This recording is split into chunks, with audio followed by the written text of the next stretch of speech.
Hindi stories. मोर के पंख का रहस्य।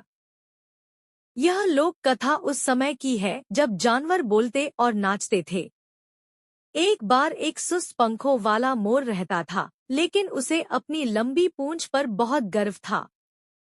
अपनी लंबी लंबी पूंछ के कारण वह कभी अपने पड़ोसियों के पास नहीं जा सका।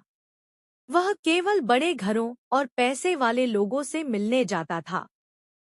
उसके घमंड के कारण उसके पड़ोसी उसे नापसंद करने लगे। वे पीठ पीछे मोर का मजाक उड़ाते थे। एक दिन उन्होंने उससे मजाक करने का फैसला किया। उन्होंने कहा कि एक बर्ड क्लब बनाया गया है और सभी पक्षियों ने मोर को अपना नेता बनाने के लिए वोट दिया है। मुखिया को कासंगी की यात्रा करने और उसके साथ नीले आकाश में उड़ान भरने का मौका मिलेगा। कासंगी सूर्य की देवी थी। मोर बहुत उत्साहित था। मोर ने अपनी यात्रा के लिए उड़ान भरी। उसके जाने के तुरंत बाद अन्य पक्षी गपशप करने लगे और उनकी छोटी सी चाल पर हंसने लगे। कासांगी अपने महल में अकेली रहती थी, इसलिए वह अपने स्थान पर एक अतिथि को पाकर बहुत खुश थी।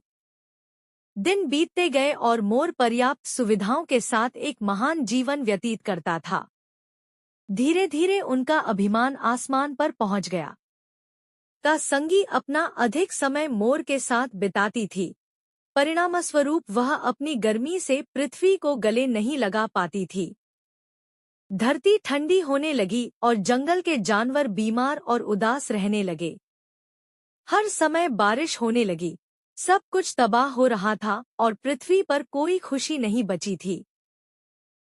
सभी जानवरों ने इंसानों से मदद मांगी और इस नतीजे पर पहुंचे कि मोर की वजह से कासंगी को आसमान से अपनी गर्मी बरसाने का समय नहीं मिल रहा है।